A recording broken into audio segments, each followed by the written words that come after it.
Hey there, folks. Westland from the Breakfast Menu here. How you doing? This is my 2010 Candy Apple Red Fender Jimmy Vaughn Signature Tex-Mex Stratocaster. What a mouthful. I love this guitar. It's a great guitar if you want a 50s style Fender Strat with a soft V-neck, American hardware. The middle tone control is wired to the bridge pickup, and it has truss rod access at the headstock instead of the heel, so you can adjust the truss rod without having to take the neck off. But this is not the guitar that I want to talk about today. Today, I want to talk about its older brother. Now, this is my 1995 Tex-Mex Fender Stratocaster. So they're both Tex-Mex Strats. What's really the big difference? Well, aside from the name Tex-Mex, the classic style hardware, the stock pickups, which I ironically changed to be identical in both of them, and of course the headstock decals, enough that I found it necessary to make a dumb video about it. So for starters, the specs.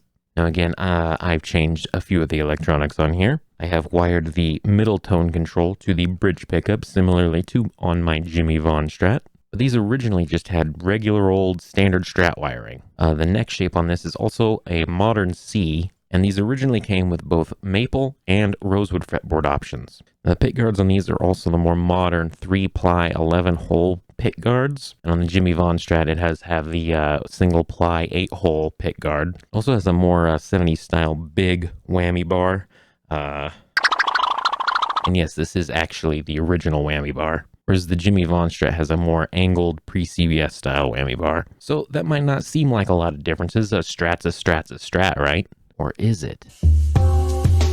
Now, both of these guitars are Mexican Fenders, but before Jimmy Vaughn's name was attached to the Tex-Mex model, it was made only for a year or two, making it somewhat uncommon. And those couple of years that it was in production are significant. Why? Well, 30 years ago, almost to the exact day that this video is being made, in February of 1994, Fender's Mexican factory caught on fire, taking with it absolutely everything in the warehouse. Now, Fender's resolve was tenacious, and they were determined to keep the Fender Mexico line alive. After all, it was a young operation, only having been open about 7 years prior after the buyout of Fender from CBS, becoming the FMIC that we all know and love today. So in an attempt to keep production going, Fender necks and bodies were shipped from Corona, California to Fender's Mexican factory that was being rebuilt to be finished and assembled. Now, depending on who you ask, this is a practice that they've been doing from time to time, both before and after the fire took place. But in 1995 and 1996, incidentally the only 2 years that the pre-Jimmy Vaughn Tex-Mex Strat was in production,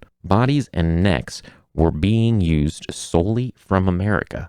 Meaning, all of the pre-Jimmy Vaughn Fender Tex-Mex Strats are basically almost American Strats. And look, I'm not trying to pass this off as a bona fide USA-made Strat worth more than it actually is. It was still finished and assembled in Mexico after all, but I am saying that I have owned a USA-made Fender Strat Plus from about the same time, and I actually prefer this one. First off, the neck, aside from being 21 frets instead of the 22 frets found on USA Strats from the same time, feels identical in shape, fit, and finish. And I'm a real sucker for vintage specs like many of us Fender nerds are, and at the time, a lot of these specs could only be found on this guitar if it was made in Mexico. It's got the 6-screw vintage-style synchronized tremolo, it has slotted vintage-style tuners, and it has the spaghetti logo. And this was at a time that all Mexican-made Fender Strats either had the black silkscreen logo or they had the silver logo, which would remain on the Stratocaster until about 2008. Now, there's always some transitioning when changes like that are made. The alder body is really nice and lightweight. The maple neck is rock solid, and the fretboard is a nice thick slab of real honest-to-goodness rosewood. It has full-size CTS pots, although my acidic Irish diabetic sweat always maims my volume pots, and so this one has been changed. And it has a 5-way mechanical pickup selector switch. This was also the cheapest Fender at the time that you could get Alnico 5 pickups stock in your Stratocaster. Although I have clearly replaced mine with a set of Lace Sensor Red Silver Blues. Really completes the 90s vibe. Let me tell you, this guitar is a 90s machine.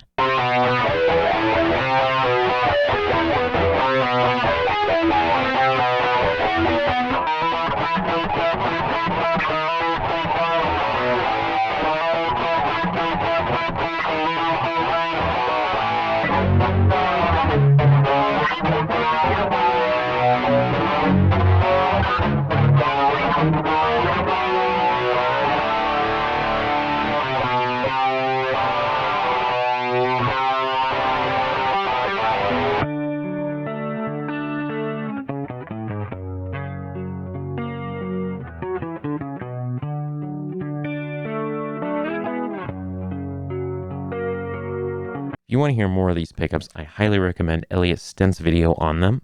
He shows off what they're capable of far better than I ever could. I'll link that in the description. This is objectively probably the best guitar I've ever owned, and it goes for significantly less money than you might suspect, assuming you can find one. So if I've sold you on this guitar, let me save you a little iota of disappointment. These guitars are not the easiest to find. They're not the hardest, but certainly not the easiest. And I've seen people sell these not realizing that they're any more special than a standard Stratocaster from the same years. And if you don't mind modern tuners and the silver decal, and you plan on swapping the electronics, I can't recommend the standard series from the same years enough. But what if you don't know how to date these guitars? Have you tried a pickup line? What if you don't have access to the serial number? And what if the seller has no idea how to look these things up for you? We'll never fret.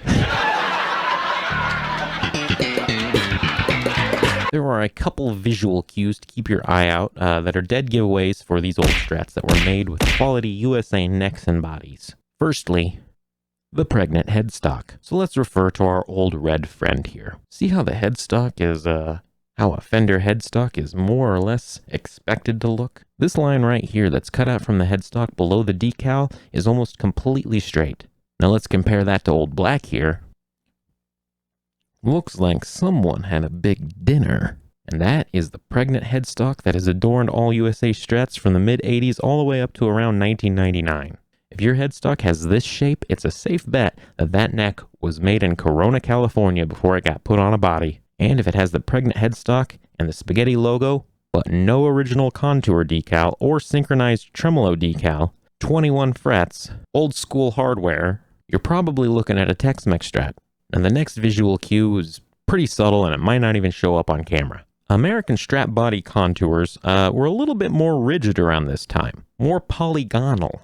Not sharp or less comfortable by any means. But again, if we compare it to old red here, you can tell, maybe, that this has a little bit more roundness to it. These visual cues are also helpful things to look out for on any Strats from the 90s, as there's 94 all the way up to 1997 Strats that share a lot of these exact characteristics. Again, things take time to transition. Now, I bought both this and my red Strat after selling my USA Strat Plus a few years ago, and I have no regrets at all. And I actually got this one in near mint condition, along with the original bumper sticker and even the original set of spare strings that came with it in 1995. And it made me a little bit scared to play it, really, but I thought this guitar is a beast and it's begging to be played. Now it's all scratched up and breaking in like a nice old pair of Levi 505s. And as these guitars turn 30 years old and start to hit that sweet vintage status, guitarists are starting to realize just how good 1995 and 1996 Mexican Strats really are. Some people know why, but others have no idea. Now you too can know the juicy lore behind it all. And if I have mistaken anything in this video, feel free to chime in the comments down below. I'm always up for learning, and I'm always up for being corrected. As my videos may suggest the opposite, I try not to make myself look like a dumbass on the internet. Stay tuned for more terrible gear reviews and streams where I do exactly that. If you liked this video, smash like and subscribe. And if you didn't like it, smash like and subscribe. Have a good one.